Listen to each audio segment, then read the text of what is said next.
Chapter 9.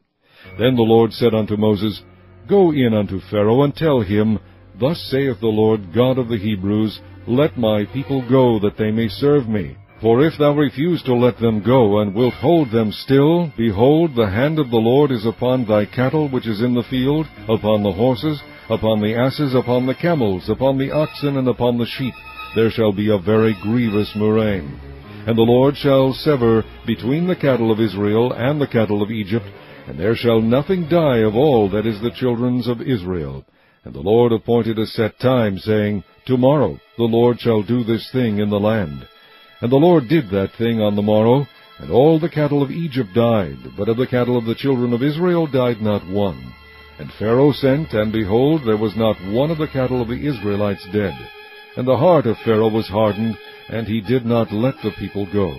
And the Lord said unto Moses and unto Aaron, Take to you handfuls of ashes of the furnace, and let Moses sprinkle it toward the heaven in the sight of Pharaoh, and it shall become small dust in all the land of Egypt, and shall be a boil breaking forth with blains upon man and upon beast throughout all the land of Egypt. And they took ashes of the furnace, and stood before Pharaoh, and Moses sprinkled it up toward heaven, and it became a boil breaking forth with blains upon man and upon beast. And the magicians could not stand before Moses because of the boils, for the boil was upon the magicians, and upon all the Egyptians. And the Lord hardened the heart of Pharaoh, and he hearkened not unto them, as the Lord had spoken unto Moses. And the Lord said unto Moses, Rise up early in the morning, and stand before Pharaoh, and say unto him, Thus saith the Lord God of the Hebrews, Let my people go, that they may serve me.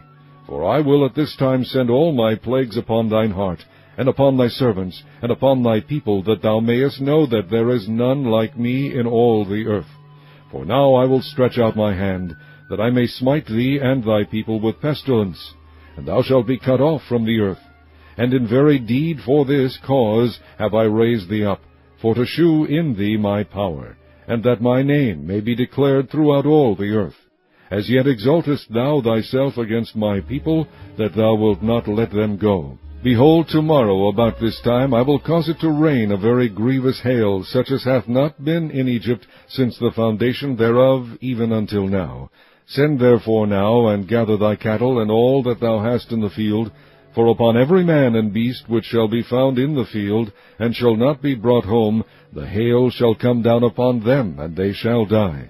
He that feared the word of the Lord among the servants of Pharaoh made his servants and his cattle flee into the houses.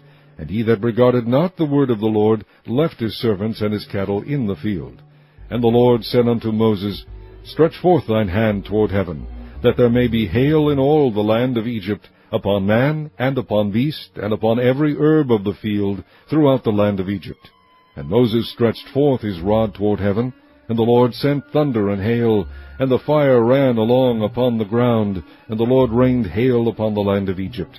So there was hail, and fire mingled with the hail, very grievous, such as there was none like it in all the land of Egypt since it became a nation. And the hail smote throughout all the land of Egypt all that was in the field, both man and beast. And the hail smote every herb of the field, and brake every tree of the field. Only in the land of Goshen, where the children of Israel were, was there no hail. And Pharaoh sent and called for Moses and Aaron, and said unto them, I have sinned this time. The Lord is righteous, and I and my people are wicked. Entreat the Lord, for it is enough, that there be no more mighty thunderings and hail, and I will let you go, and ye shall stay no longer. And Moses said unto him, As soon as I am gone out of the city, I will spread abroad my hands unto the Lord, and the thunder shall cease, neither shall there be any more hail, that thou mayest know how that the earth is the Lord's. But as for thee and thy servants, I know that ye will not yet fear the Lord God. And the flax and the barley were smitten, for the barley was in the ear, and the flax was bold.